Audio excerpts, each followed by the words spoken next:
Order! Order!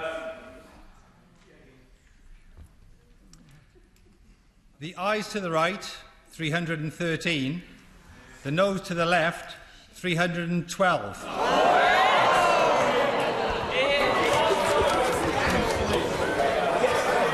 Order!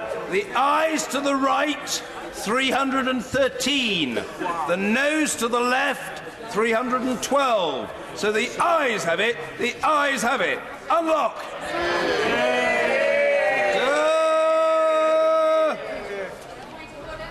Yes, indeed. Point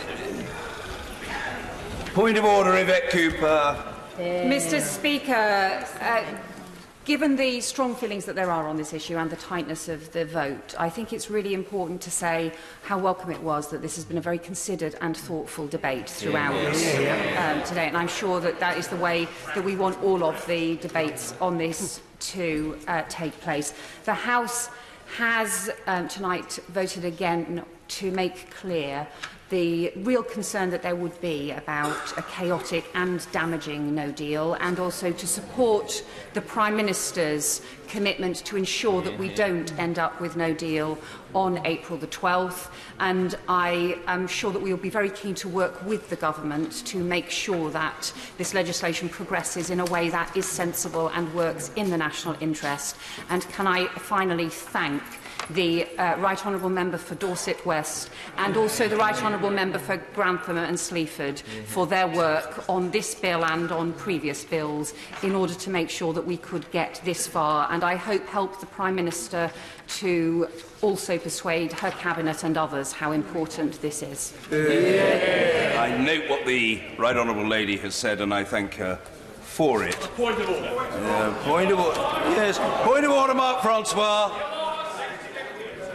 Mr. Speaker, I've heard what the Right Honourable Lady has said, but it's difficult to argue that you've had an extremely considered debate when you've rammed a bill through the House of Commons in barely 4 hours. That is not, sir, a considered debate. That is a constitutional outrage. And it went through in the end, Mr. Speaker. It went through in the end by one vote.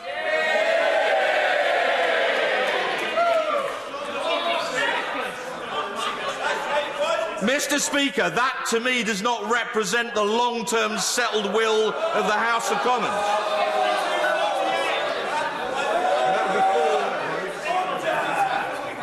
Well, Mr. Speaker, someone shouts from a sedentary position 52-48. There's a difference between a majority of 1.4 million and 1. Yes. So all I would say to the honourable gentleman opposite and his parliamentary colleagues is the public won't be impressed by this. Forgive them, Father, for they know not what they do. Well, I note what the Right Honourable Gentleman has said. He speaks for himself and conceivably for others as well, and there are people who take a different view, but he's put it in a perfectly orderly way. There is, however, there's nothing disorderly about these proceedings. I absolutely understand the Right Honourable Gentleman's point of view, shared by his honourable friend the Member for Stone and many others, that this is not a procedure that should be followed. But it is not a disorderly procedure. It is not a disorderly procedure. And yes, I will come to the Honourable Lady, but I saw the Honourable Gentleman first. Point of order, Steve Baker. Thank you, Mr. Speaker. Of course, this has been a quality debate, but an altogether too brief one. And I know how their lordships feel about ill-considered and briskly prepared legislation going up to their lordships' house in an inadequate state, as I'm sure this bill is. So can I just place on the record my fervent hope that their lordships will examine this bill absolutely line by line and explore every possibility for amendment of this legislation for as long as they think is necessary. What the Honourable Gentleman has said, and the other place will, I'm sure, become aware of his words, and the other place will make its own judgment, as he rightly suggests. And I will come to the Honourable Lady. You going across the House. A point of order, Mr. David Linden. Mr. Speaker, at 21:54 tonight we started a process of votes, and it has taken us until almost 11:30 this evening. Now, of course, I would make my usual point about electronic voting and how much more efficient this process could be. But there is a serious point to this, Mr. Speaker, because the catering staff, the teller, the clerks, All the other staff of the House have been dragged here until 11:30 tonight. Yeah. Surely now members sitting in this House would know we need to move into the 21st century and have electronic voting.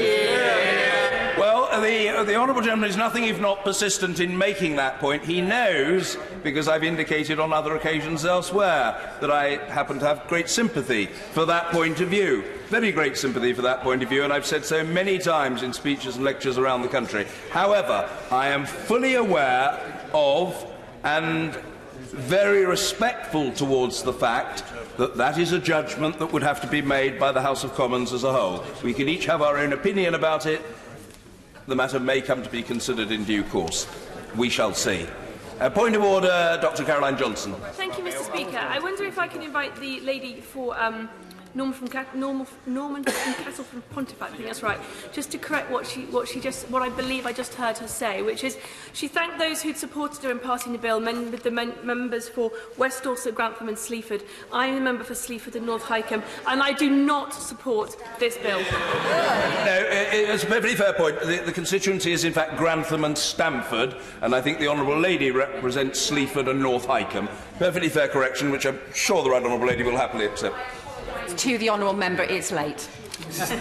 No, well, that's very gracious, and I trust it's accepted in the spirit in which it's been proffered. Point of order, Mr. Hilary Benn. I wonder whether it would be in order, Mr. Speaker, to place on record the House's thanks, in particular to the clerks and the staff of the Vote Office, for the way in which they received, marshalled, typed up, printed and distributed the papers that have enabled us to consider this bill this evening. That's typically courteous of the right honourable gentleman, and perhaps enables us to conclude the proceedings on some note of amity. I entirely endorse what he said, and I think other colleagues will do so as well. Extreme professionalism has been required, and it has been provided. And I thank all the clerks at the table and many others who are not currently in the chamber for the work that they've done. Thank you. And if there are no further points of order, I call the Minister or the Whip on duty to move motion number 4, exiting the European Union, brackets, broadcasting, close brackets. Not moved. Not moved, thank you. I call the Minister to move motion number 5 on exiting the European Union, brackets, customs, close brackets. Not moved. Not moved, thank you. We come now, I believe, to the petition. Dr. Lisa Cameron. Many thanks, Mr. Speaker. I rise to present the petition of the residents of East Kilbride, Straven and Lesmahago. Declares that free television licences to households with someone aged over 75 should remain for the foreseeable future. Notes that this scheme should remain in governmental hands rather than being privatised via the BBC. Further notes that the removal of free TV licences will have a negative impact on some of the poorest pensioners in the constituency and across the country. Further notes that one of the BBC's proposals in the consultation is means testing the concession by linking the free licences to pension credit. Further, that the Department for Work and Pensions' own estimates show that nationally 40%, 2 in 5, of those entitled to receive pension credit are not in receipt of the benefit and would be excluded. Further, that access to media, especially if frail or housebound, can reduce loneliness in older age and improve well-being. The petitioners therefore request that the House of Commons urges the Government to reverse the planned decision to end the funding of the free TV licence to households with someone aged over 75 and the privatisation of this to the BBC, and the petitions remain, etc. Thank you.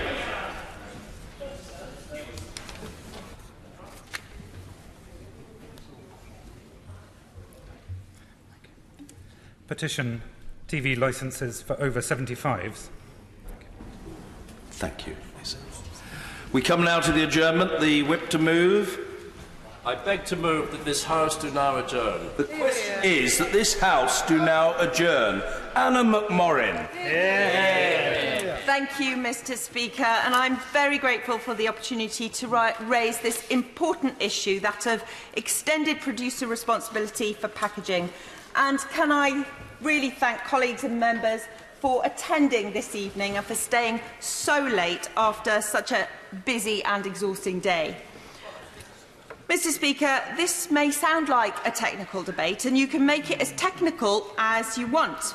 But to me, the principle of extended producer responsibility is pretty simple. It means the producers of packaging, manufacturers and brand owners are responsible for the products and any associated packaging they make or sell from the beginning of the life cycle to the end. Plastic and packaging is everywhere. It's in our oceans, it's in our rivers, and it's even in our food. We're waking up to the scale of the problem, but we still need to do so much more. With retailers, brands and supermarkets producing far too much plastic and packaging, it's time for an overhaul of the system and to hold those who don't take responsibility to account. The world has seen horrific footage of trapped turtles and pregnant whales washed up on the beaches of Sardinia with stomachs full of plastic inside them. And this is what plastic and packaging is doing to our environment. As I saw from give way. I will give way. Thank you very much, and my honourable friend is making an excellent speech. Would she pay tribute to those producers like Buxton Water in my own constituency who are seeking to use recycled plastic as much as possible?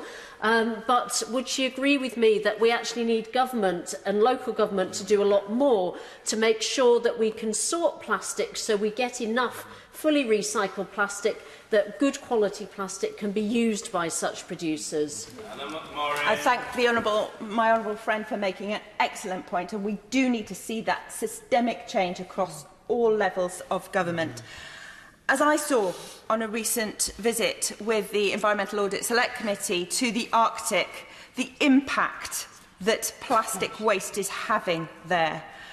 Bottles and plastic waste on those pristine shores. My friend give way? I give way. I attended that visit of the committee with my honourable friend, and in the Arctic now, in 2017, they discovered a new garbage pile to rival the one in the Pacific. That is our waste going north. Isn't it right that we need to improve collection, as in her bill, and introduce a mandatory deposit return scheme? I completely agree with my honourable friend, and it's absolutely imperative that we in the UK take that action, because it's our waste that's ending up on those pristine shores. I'll give way. Congratulate her, first of all, on bringing this to the Chamber for consideration. Even at this late hour, the importance of this issue cannot be underlined enough. Can I just say to the Honourable Lady, because she did refer to it, local councils have an incredibly important role to play. My local council of Ards and North Down Council and Ards Council before that, but in the Blue Bin recycling project, it was extremely successful. But it was also successful not because the council brought it in, because educationally, at school levels, the children brought home and said to their parents, let's do the recycling. So there's two ways of looking at it. It's the councils, but also education. I thank the honourable member for his excellent intervention, and he's absolutely right. But you know, it just needs more than local council. This needs to also come from the government as well, and that's what we're addressing here. I'll give way just one more time. I'm really grateful that my honourable friend has brought forward this debate this evening. Having gone plastic-free during Lent, plastic is just staring at me everywhere, and I've started working with manufacturers in York. Isn't it really important that we start through the food supply chain in particular and work with manufacturers to see packaging change? I thank my honourable friend. Absolutely, we need to see that change everywhere, but there is a broken system at the moment, and that is what must change. And we've seen, actually, in that, not only in the Arctic, also in the Antarctic, there is that changing climate, changing environment. It's having an equally horrifying effect. Almost 90% of the glaciers there have retreated since the 1960s. When my father spent 2 years there with the British Antarctic Survey in the 1960s, I'm hopeful that the McMorran Glacier, named after him, when he spent those years there, will still be there when my children are older. And here. do you know, when I think of that, the natural world shaped him. His time there shaped him, and his stories of his time and in this vast and beautiful landscape when I was growing up that he told me have instilled in me his passion and his determination to help change things. When I was an advisor in the Welsh Government, I saw the impact that waste pollution was having on wildlife, natural resources, and the effect it has on climate change. I was lucky then to be part of a government that acted quickly and ensured Wales was the first country to introduce the 5p charge on single-use plastic bags, which since 2011 has resulted in a 71% reduction in their use. Unfortunately, it took the UK government 4 years to follow suit in England. And I've watched the statistics on waste get worse and worse, and this is even more worrying when studies have shown that UK government figures have been known to drastically underestimate how much plastic packaging waste Britain generates. A study by the specialist Eunomia estimates that in the UK just 31% of plastic waste is actually recycled. Way on that point. I'll give way. I completely agree with what she's saying, and also completely commend the Welsh Government for the excellent steps they've taken on this issue. But would she agree with me that one of the shocking things, of course, is that we throw away plastics and we sometimes think they're being recycled. Actually, recycling can often end up thousands of miles around the world on landfill sites in developing countries, causing pollution there and, of course, leaching into the ecosystems around. I thank my honourable friend for his excellent point. That is absolutely what we see, and that's what we've got to stop with fundamental reform of the system. We've seen a public awareness of the rise of the problem with waste, especially since the David Attenborough Blue Planet. 750 million people worldwide have now watched that harrowing footage of albatross parents feeding their chicks plastic. Mother dolphins potentially exposing newborn calves to pollutants through contaminated milk, and the whale with a bucket caught in its mouth. Hard-hitting, but necessary to bring about change. Would you give way? I'll give way. I thank her for my honourable friend for giving way. She's making such an important point on such a critical subject. I just want to pay tribute, really, like she has, about the BBC and the Natural History Unit based in Bristol for the extraordinary work they've done. Back in 2007, they highlighted this in the Midway Islands in the Pacific, the sort of plastic debris that was being found from dead birds on those islands. But just to emphasise the point that what can be done, companies like Fortress Recycling in Warwick, Leamington, that is actually recycling so much plastic, but black plastic is a real problem for them. Yes, my honourable friend is completely correct there. We've got to find ways of recycling all of this waste or limiting its use, and that needs to be done at the heart of change here. We have seen inspired changes up and down the nation, people increasingly moving from single-use bottles to reusable bottles, the increased use of travel cups, and move away from plastic, straws and cutlery. On that very point, would you? I'll give way. David. On the issue of straws, there are examples of extremely good practice, and I think of my own constituency where a company has won £1 million contract with McDonald's to provide paper straws. Is that a good example? Would you agree with me? Thank you to my honourable friend. That is a fantastic example, and I hope that in my own constituency, businesses are using that up and down my constituency, which is neighbouring, of course. And in Cardiff North, my own constituency, we have had some fantastic local campaigns.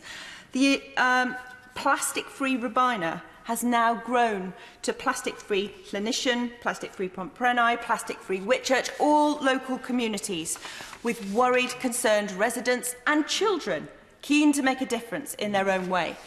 But it only goes so far. The brilliant Pack It In campaign from Robina Primary School and Coed Glass Primary School has seen children collecting packets that can't be recycled, sending them back to the chief executives of the manufacturers, accompanied each time by a letter demanding to know why they aren't doing any better. And we know that that's because this issue needs a structural, systemic change at government and industry level.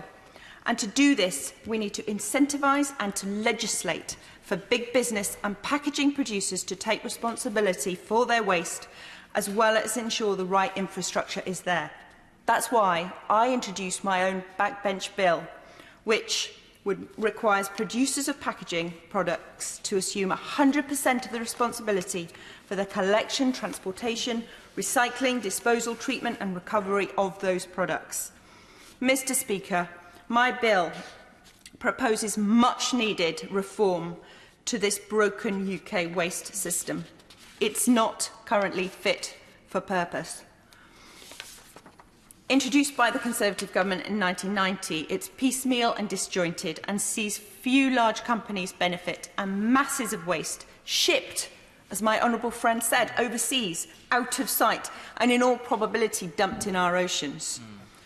There are two main problems. Firstly, the fact that the waste collection is based on a producer responsibility note, or a PRN system.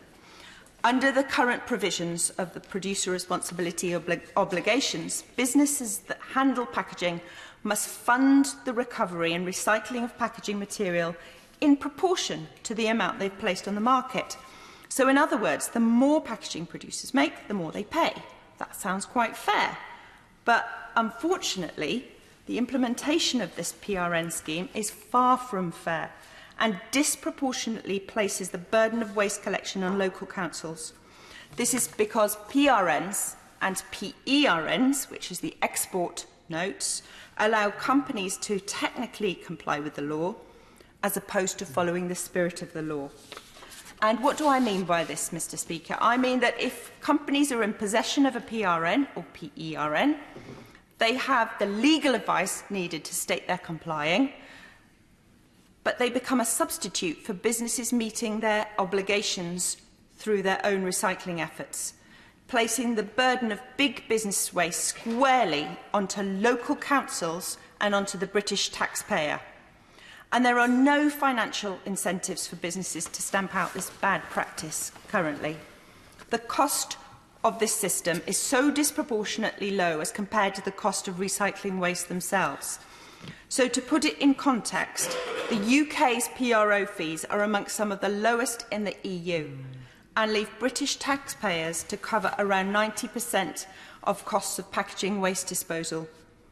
And the way that they are sold on an open, fluctuating market means that their price can fluctuate based on supply and demand, and due to market volatility, the growth of the UK's recycling capacity is then restricted. And instead of investment into UK recycling, much of the growth in the waste disposal sector has been achieved through its export and through that growing dependence on export. And to put it bluntly, between 2014 and 16, the average revenue from compliance on this was about 60 million a year. But the estimated cost of recycling services, so on a local authority, was nearly 600 million, 10% of the cost borne by local authorities. This is not sustainable. We can't continue to export our waste abroad to countries like China, which over the last decade has taken in 60% of the UK's plastic waste. And in 2017 alone, the UK's waste exports had the same CO2 emissions as 45,000 cars. And since 2018, China has stopped all mixed waste plastic imports from other countries. So vast quantities of mixed-grade plastic exports no longer have an overseas market. And our councils can't keep funding the costs of this broken system, especially when they are reeling from the austerity agenda of successive Tory governments. Due to the local government cuts, more than half of England's councils have had to cut budgets for collections and communications for curbside plastics recycling.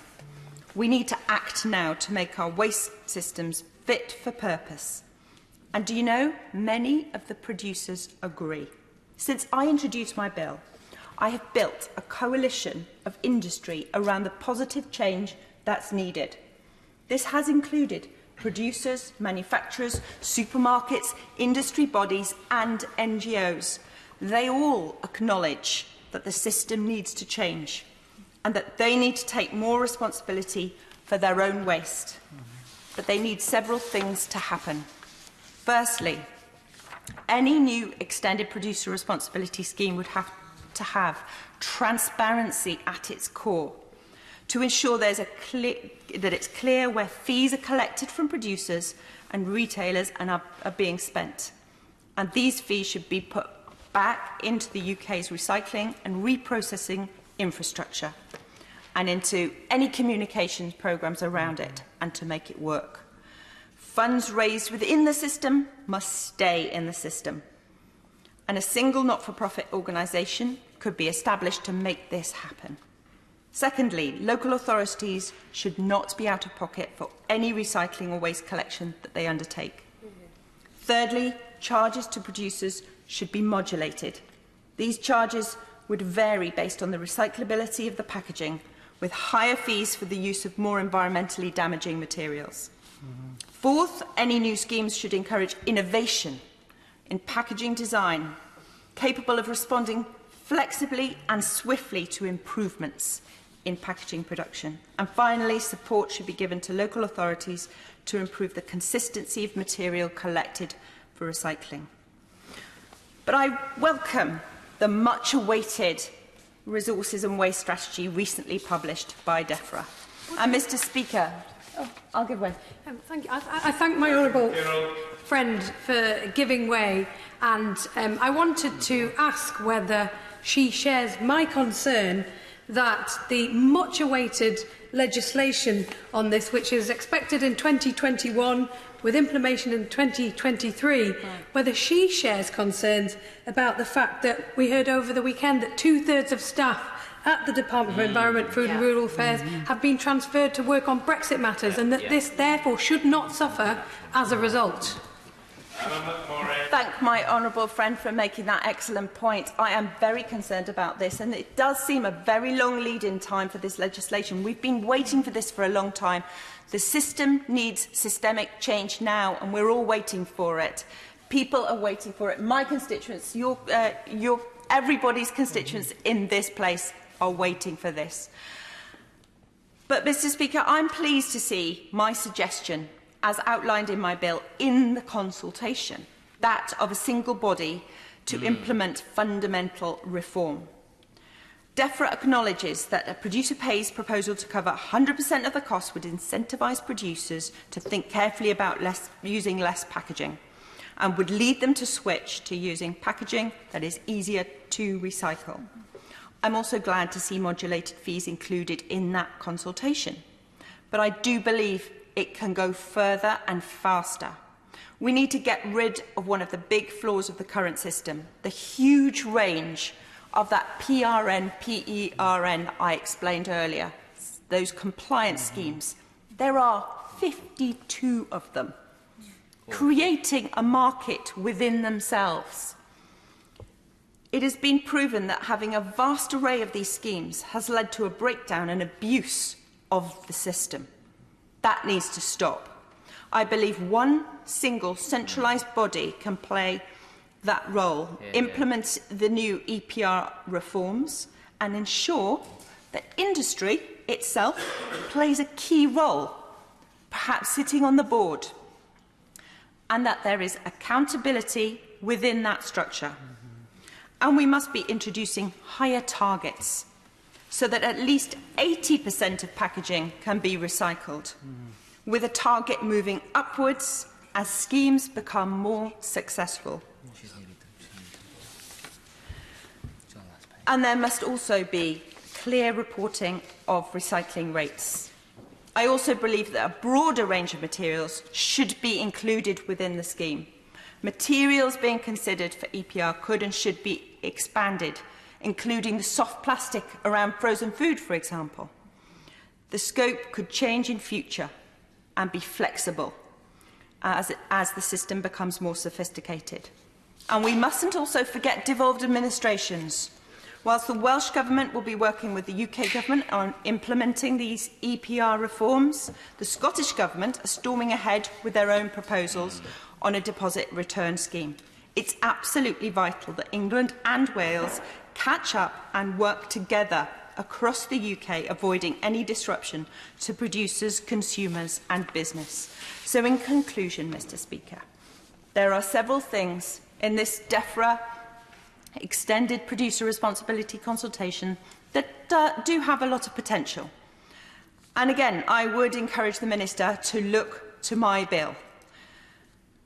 In light of the IPCC's recent damning conclusions on climate change, radical proposals are desperately needed, and the government can afford to be far more ambitious. How many more dying whales do we need to see before we take the radical action we need? What will it take for governments to listen, for us to clean up our climate? We cannot just leave this for our children to sort out. It is now our duty to take the action that's needed now. We must use our positions to do that. And I hope the Minister and this government will use theirs. Thank you. I call the Parliamentary Under-Secretary of State at the Department of Environment, Food and Rural Affairs, Dr Therese Coffey, to reply. Thank you, Mr Speaker. Our 25-year environment plan published last year committed us to being the first generation to leave the environment in a better state than we found it. And in line with this, the plan includes a commitment to ensure that resources are used more efficiently and kept in use for longer to minimise waste and reduce its environmental impacts by promoting reuse, remanufacturing and recycling. And this is explored further in our resources and waste strategy, which I note several members welcomed, that was published in December.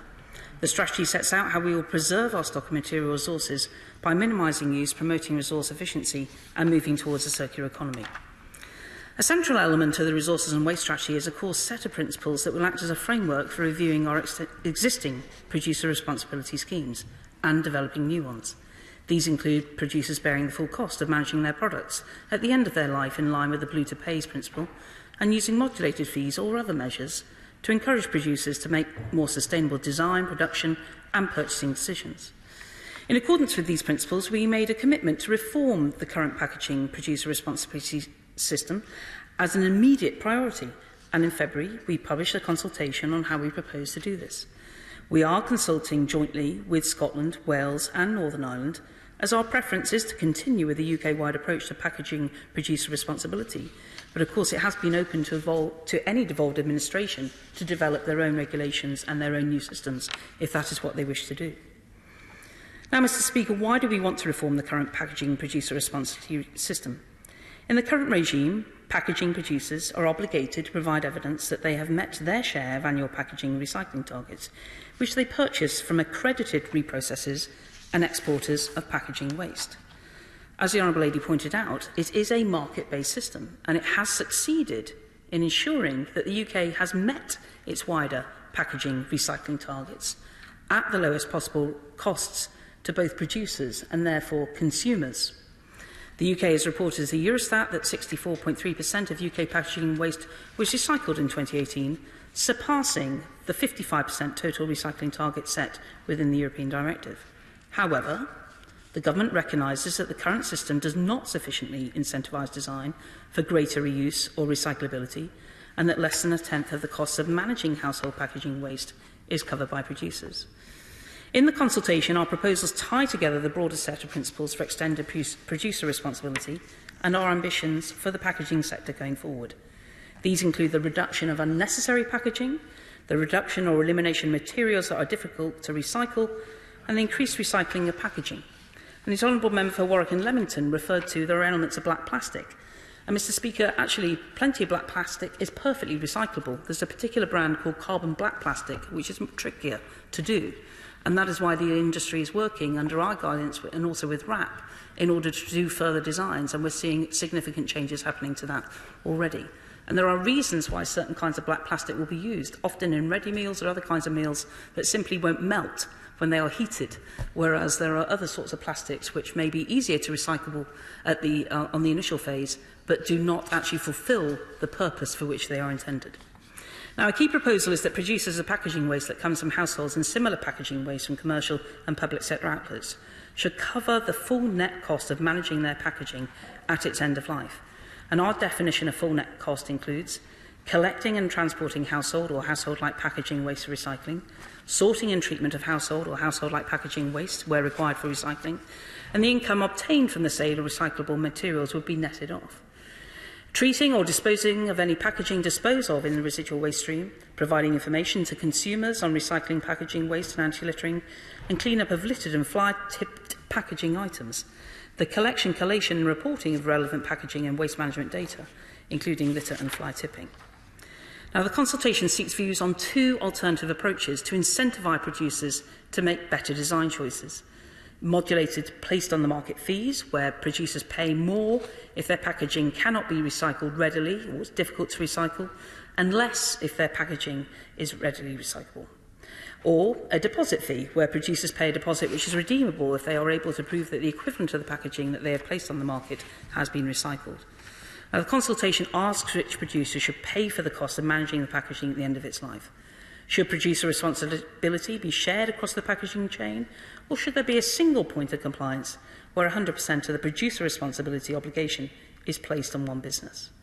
The consultation also seeks views on how producer fees should be spent to improve infrastructure and increase recycling, including payments to local authorities and councils, and a mandatory UK-wide labelling scheme that provides clear information to help consumers recycle. The consultation document therefore includes a proposal that producers would label their packaging with wording to the effect of recyclable or not recyclable. We are consulting on proposed new packaging waste recycling targets for 2025 and 2030. These are broken down into targets for specific packaging materials and for total packaging recycling. We are seeking views on 4 options for governance of the reformed packaging producer responsibility system. And one option includes having competitive compliance schemes with oversight provided by a central board. A second option, similar to what the Honourable Lady suggested, is based on a single market organisation, and a third option is the hybrid version of the two. The fourth option involves a single market organisation to manage a deposit return scheme. Finally, we are seeking views on proposals for ensuring that packaging waste exports are managed fairly and responsibly, how a reformed system can be more transparent, and changes the current compliance monitoring and enforcement regime to ensure a reformed system operates fairly, transparently and reduces the opportunity for fraud. Now, the consultation closes on the 13th of May, and as of last Friday, we had received 73 responses to the consultation, and I expect many more to come in. We will carefully review and intend to hold further consultation on our final recommendations in early 2020. The Honourable Lady took, understandably, because she had many honourable friends intervening, unfortunately took 22 minutes, so it's difficult for me to answer several of the points that were raised. But she'll be aware that, absolutely, that we are working together as the 4 administrations to come up with this new proposed system.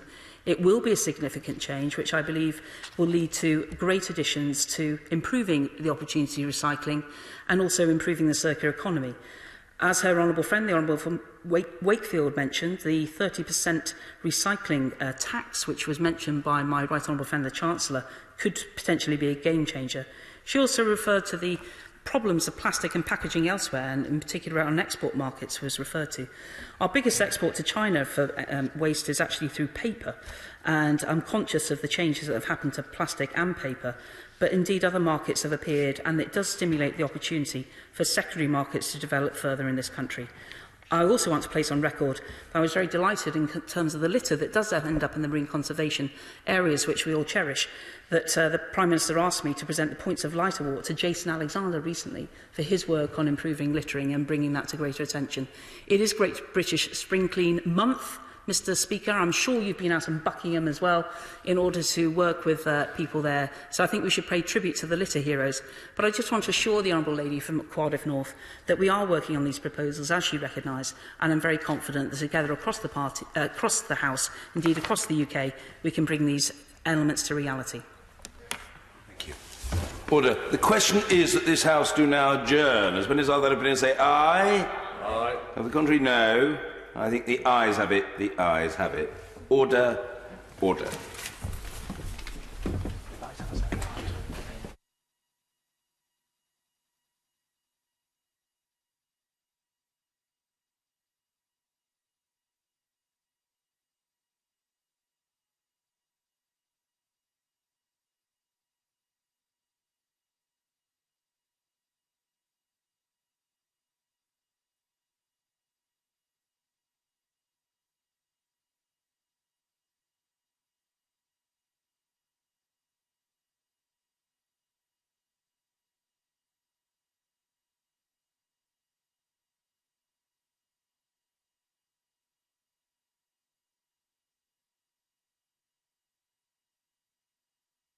Proceeding has ended.